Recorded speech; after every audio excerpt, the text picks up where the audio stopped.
they have to find a balance between the two worlds.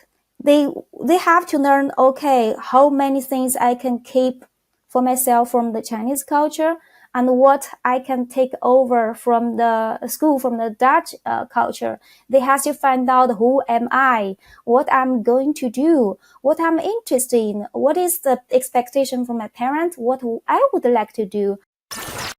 Welcome to my podcast, Jinfeng. First, could you please introduce yourself to our listeners?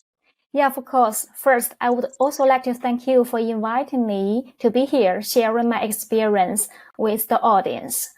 Now I'm living in the Netherlands for 15 years, together with my husband and two daughters. One of my daughters is 13 and the other is 8. They were both born in the Netherlands. And I'm working as a child and adolescent therapist at a Dutch organization. At the same time, I'm also having my own practice to help Chinese parents with their parenting issues. And what's more, I'm also having I have found a non-profit organization together with my friend to help the Chinese people who are living in the Netherlands to participate and integrate into the culture and the life here. Could you please share your personal journey and what led you to become passionate about child and adolescent psychology and family education? Yes, of course. Actually, I was not studying this subject in the start. When I was in China, I had studied English language and literature, and had been working as a English teacher at the university for 3 years. During my working and personal experience, I found that education, parental education is very important. Family education and also school education are very important to children's growth. And it play a great role in how people can become the people they are. At that time, I found that I would like to find out all the questions after these puzzles. I would like to know how do you help their parents could understand their children better. I know that in China, there are a lot of parents really love their children. However, from the experience of the children, it seems that their decisions are not trusted or respected, and they feel disappointed and painful that the people who love them most could not understand them. I myself experienced such emotions, and also the people around me. Also, for example, my best friends who were not well treated in her childhood, even now, although her parents claim to love her very much. All these questions puzzled me, so that's why I decided to quit my profession as a teacher, and restarted another study direction in the Netherlands. That is child educational studies in the Netherlands, in Leiden University. Do we also see really certain differences between family education practices in China and those in Western countries? Yes, of course. Actually, because I'm working with a lot of Chinese families even now here in the Netherlands. I myself, I'm raising two children here. My neighbors from the Netherlands, and then I'm also observing these differences almost every day. I noticed that in Chinese families, especially in traditional Chinese families, parents expect their children to follow their commands or their orders with a little doubt. They expect their children to show a lot of respect to them. But in the Dutch families, I noticed that the conversation between them are more two-way, kind of negotiating, discussing, more sharing. So I sometimes when I notice the difference, and I found it very nice that parents and children could talk in such an equal and friendly, relaxed way.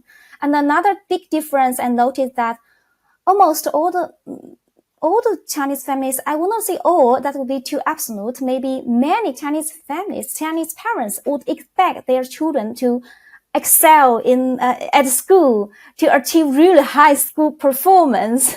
They arrange a lot of extracurricular activities such as music, piano, playing piano or violin, and also sports, some tennis, right? And except for that, they also arrange, for example, English tutoring, and to improve their foreign language skills, not to mention the Dutch language skills. Yeah, they expect their children to excel in all fields. But I noticed that in Dutch families, they are more relaxed on this respect. They will think, oh, each child is unique. If he or she is really interested in reading, okay, I'm supporting him or her. And then if it's not really interested in this, if they are more interested in doing things with hands, it's also okay. They do not always expect their children to attend to the university.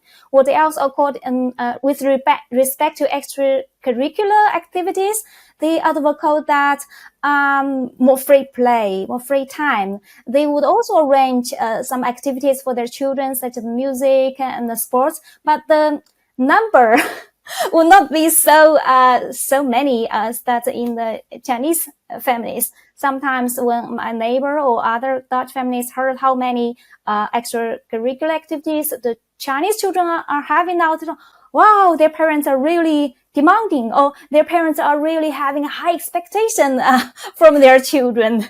When people move from China to the Netherlands, they need to adapt and adjust to the Dutch culture, Dutch society. Do we also see that the families you support, they get more relaxed, and they really realize this is not the best way to raise their children? Yeah, for the family I know who immigrated from China to the Netherlands, their initial goal is for their children. They would like their children to grow up in an environment that is less competitive, more relaxing, more less demanding. And when they come here, they say, wow, there's no homework for their children in the primary school. Their children love it a lot. But for the parents, they still need some time to adapt to this process. They would be anxious. Sometimes they still compare their children's activity with the children that are still in China. So it takes them some time to adapt to the way here. They gradually learn the school system here. They understand that their children don't have to spend so much time in studying or official learning in order to attend to a good university, in order to have a good life here. Eventually, they make terms, with their children about their expectation from their children, and they can be they do become more relaxed and become less demanding on their children's school performance, more understanding about their children's needs for free play, for more personal time, for more social activities with their friends together. What are the unique challenges those families face when they move to the Netherlands? Because you support a lot of immigrant Chinese families and children, and what are the common issues you encountered? Yeah, the biggest challenge, I think, is the cultural differences between the Dutch culture and the Chinese culture. The differences also mentioned just now. Maybe I can explain a bit more about it. The first thing is that they expect a lot from their children, but at school, the children heard from their teachers that Yeah, you don't have to force yourself to learn so much. You can follow your own interest. Then their children have a different idea. They come home with this different idea, and they would debate with their children, would express their own ideas. In Dutch culture, I think there's also a difference between Chinese culture and Dutch culture. Is that Chinese culture encourage people to their children to listen to them, but the Dutch culture, the teachers and other adults would encourage children to express their own ideas. So the big challenge is now, are they able, can they make the parents make room for their children to challenge their ideas, to expressing their own way of thinking, to choose their own path. Sometimes there can be conflicts between each other. The parents still want their children to study in the same way that they study in China, but the children would like to play more, to study less. There's can be struggle between parents and children, and this can be really a challenge for the parent-child relationship. I can imagine that, they can have a lot of conflict about those issues. But as a psychotherapist, how do you approach those challenges and support Chinese families? First, I think it's important for us to understand where the conflicts come from, for us to understand how difficult it is for Chinese parents to be a parent here in the Netherlands, how much a challenge they face, to show some empathy to them. And that's the first step. Once they feel understood, then they would have room to understand their children. When they are self are not so understood, their anxieties, their disappointment, their pride in their own achievement, also there's the sacrifice they have made. If their feelings, their emotions could not be seen, then it would be hard for them to see their children's feelings. So the first step is always for me to show or understanding to them. And that's really not just to show, but really, I really understand their challenge. I'm also a parent, parenting my children here. And the second step would be giving psychoeducation to them about the differences between the two cultures, about what it means for their children to grow up in the Netherlands. The growing up in the Netherlands is quite different from growing up in China. Maybe from the first side, you would say, oh, it's so easy for them. They don't have to study so much. On the other hand, the children also face a different challenge. For example, they have to find a balance between the two worlds. It's also not so easy. They have to learn, okay, how many things I can keep for myself from the Chinese culture, and what I can take over from the school, from the Dutch culture. They have to find out, who am I, what I'm going to do, what I'm interested in, what is the expectation from my parents, what I would like to do. And this is especially difficult for them in the Netherlands, because in China, they were kind of told to do this. They just follow their parents' expectation, and everyone else does that. But here, they are expected differently from they are in China. They have to relearn everything, not to mention the language difficulty and the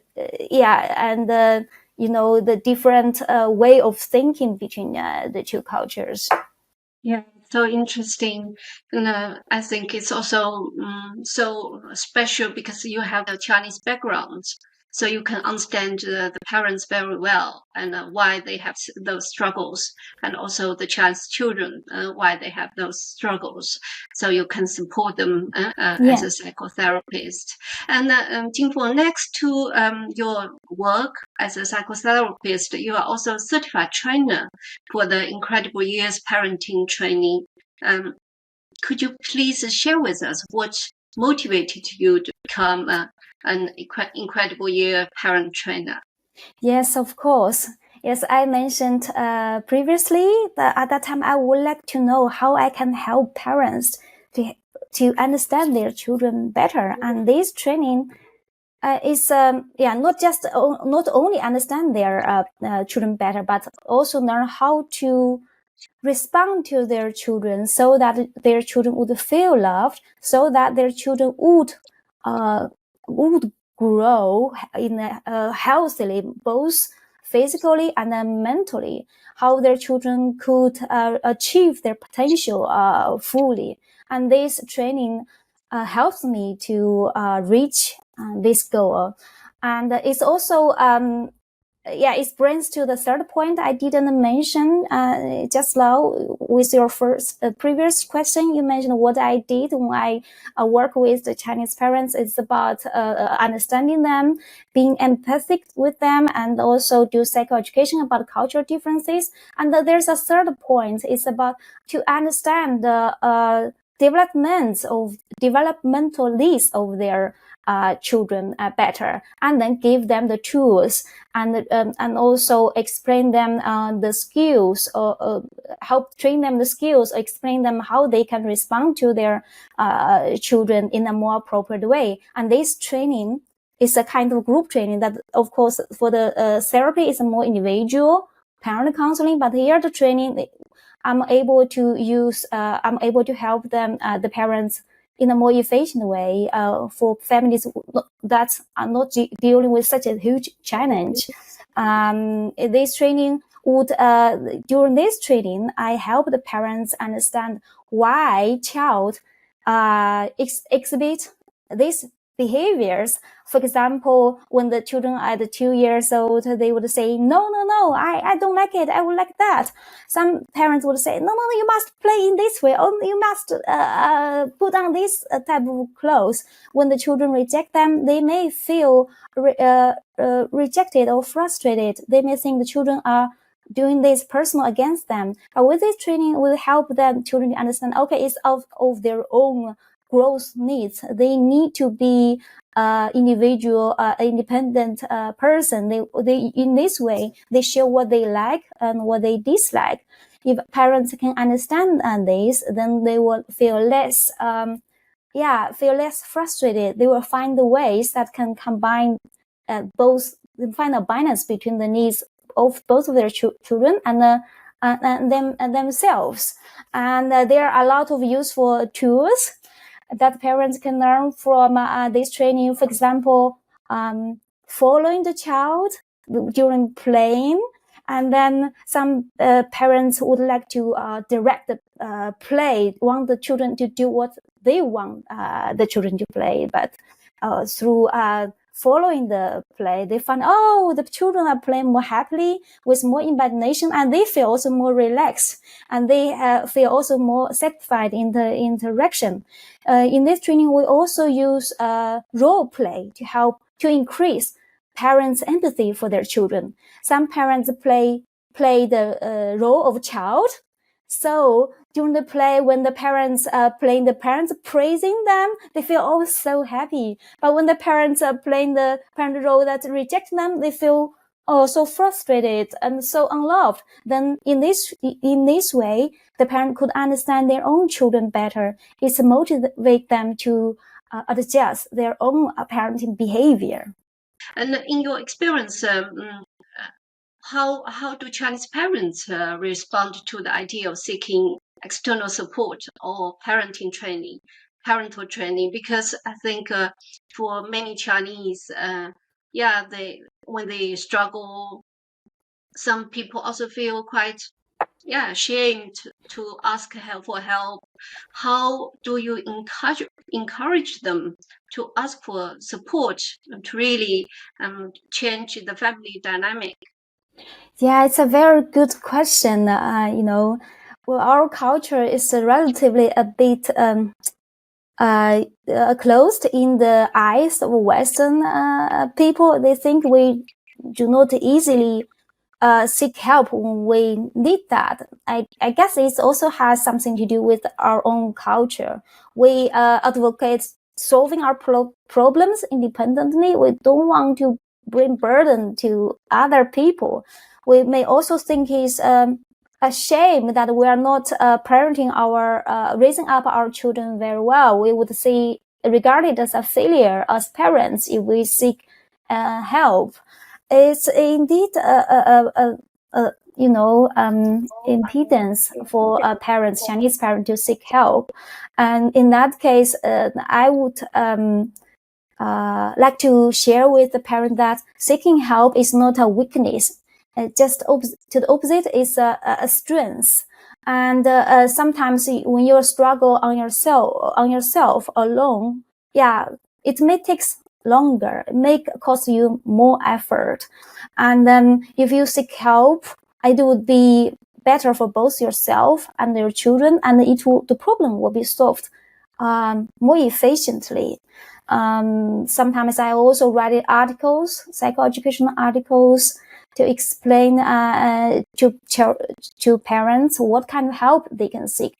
Because we are living in the Netherlands, due to language barriers, sometimes parents don't know how to seek help or where to seek help. I also try to write something about it, so to lower their threshold of getting help. Thank you, Jinfeng, for your work. And based on your psychotherapist background and the support you offer to the Chinese parents, also as an incredible years parent trainer.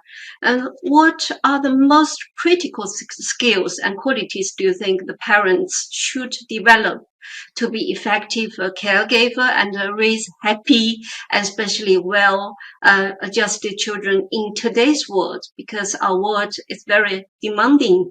I think the skills of empathy is very important.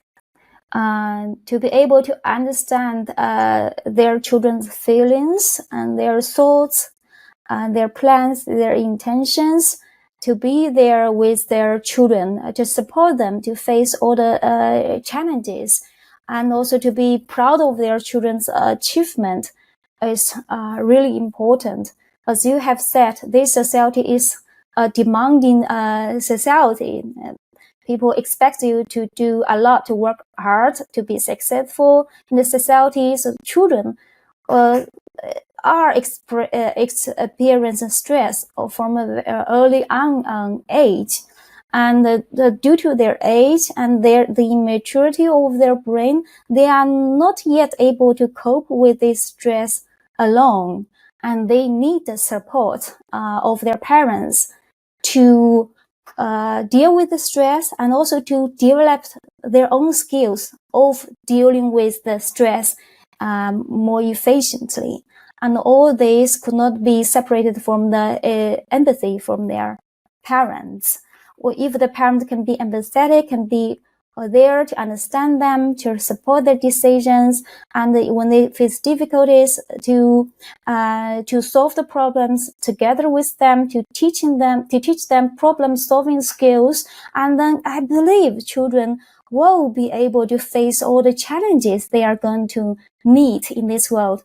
They will be able to solve the problems they have to solve in this world.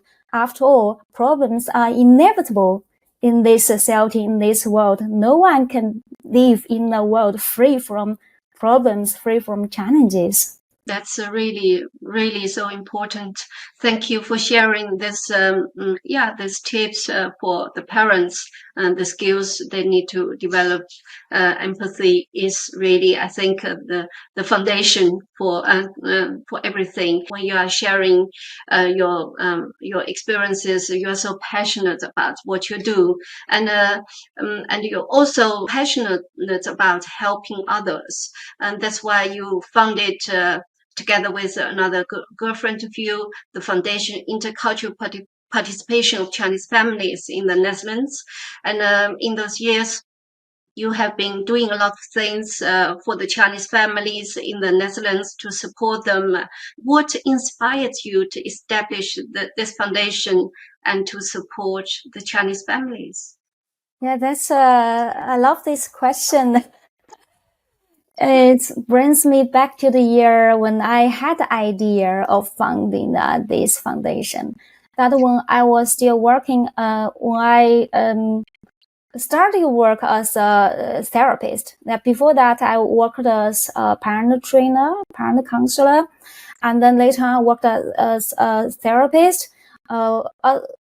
In the therapy, we work with patients, maybe not patients, but children, adolescents with really difficult and complicated problems. For example, depression, autism, trauma. I noticed that for some adolescents, before they become sick mentally, they have been giving signals that they are not feeling well for a long time. But these signals have been ignored and then even be criticized. For example, if a child is saying, "Oh, I'm having a stomach, I don't want to go to school." If it happens just once or twice, it's no problem. But it has, when he said, I have said for this for many times, and he went to the doctor, and doctors could find out no physical causes, then it's psychological problems. But the parents didn't know that, and the parents ignored that. And eventually it came to a point, and then he became sick and not attending school anymore. Then staying at home and really, really depressed. And then it would take the therapist so long and so much time and so much effort to treat children like this, or even treat the family like this. At that time, I was thinking, if there's an organization who can help the parents to recognize these signals at an earlier stage, if there's an organization who can organize activities to support these adolescents who are facing these challenges, who know how to solve the problems at the school or at home or together with our friends, maybe this serious mental problem would not even appear. Then we therapists would not have to spend so much time helping them, and they would save a lot of effort and also actually money of the government, of course. But I would say most important, it would save a lot of pains of the children, of adolescents themselves.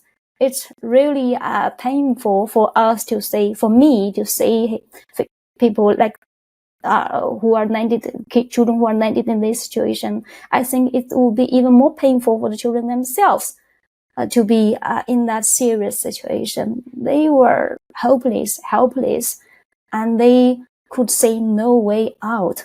While we know there are many way outs, but in their mind, there were no way out, because previously all their way out were closed, were rejected, were not supported. So that was the initial inspiration for me to found such an organization to support the parents to understand their children better, to pick up the signals earlier, to help and support their children solve the problems even early on, and also to help the adolescents, the children, to find the social network outside their own home when their parents could not understand them, and to help to strengthen their capability to solve the problems. And I was very lucky that I had a good friend. Her name is Gina. She shared the similar idea with me. Then we found this foundation in 2020 together. And since the foundation, we have organized a lot of activities to achieve our goals. I have participated many activities of the foundation, and I can see that many Chinese parents really feel seen and heard. Just by sharing their anxieties, they already feel supported. They are not alone. They have such a community around them. So thank you for funding this foundation to support the Chinese families. What kind of activities does the foundation organize? Yeah, we organize activities for children of different ages. We also organize workshops for their parents. and also for adults. I would like to name some of them. For the younger children, we organize reading activities. Our volunteers will read Chinese picture books to these children, and then through this way they would develop their literature skills and also their social emotional capabilities, because from the reading the books there are a lot of stories about how people solve their problems, how they make friends, how they regulate their emotions. So there's a kind of early educational activity, what kind of prevention from prevention from later on problems. And for adolescents, we organized youth support groups. For these groups, we have for each group we would have 2 professional group leaders who would lead 5 sessions of group activity. Each session lasts 2 hours. With each session, it focused on a special theme, such as their immigration experience, their own social network, how to solve their problems, how to change their negative thoughts.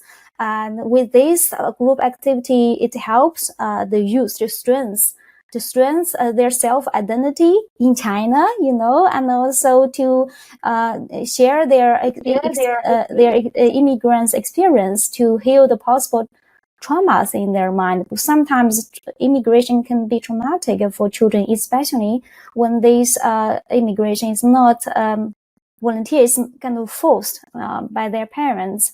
And by teaching them problem-solving skills, changing their negative thoughts, it helps them to regulate their negative emotions and solve the problems they meet at school or at home. For example, what if your parents have a fight with each other about you? What if you are not able to understand what your teacher are talking about, right? And this help them. And what's more, this group will also provide a platform for those young adolescents to share their experiences, to support each other, and to form a friendship even after the group has finished. And we, except for activity for children, we also organize workshops for parents. For example, I provide incredible years parent trainings for parents with children from 2 to 10. And then in this way, I help the parents to understand their children better and to improve the relationship between them and their children, and to cope with the difficulties, the challenges that they are facing in the general parenting in their daily life. And we also have the luck to invite you to provide workshop for parents with adolescents, right? And these were successful workshops, very appreciated for your devotion, for your effort. You have also helped a lot of parents with adolescents to communicate with their children more effectively. More important, to understand their pupils, to understand their adolescents.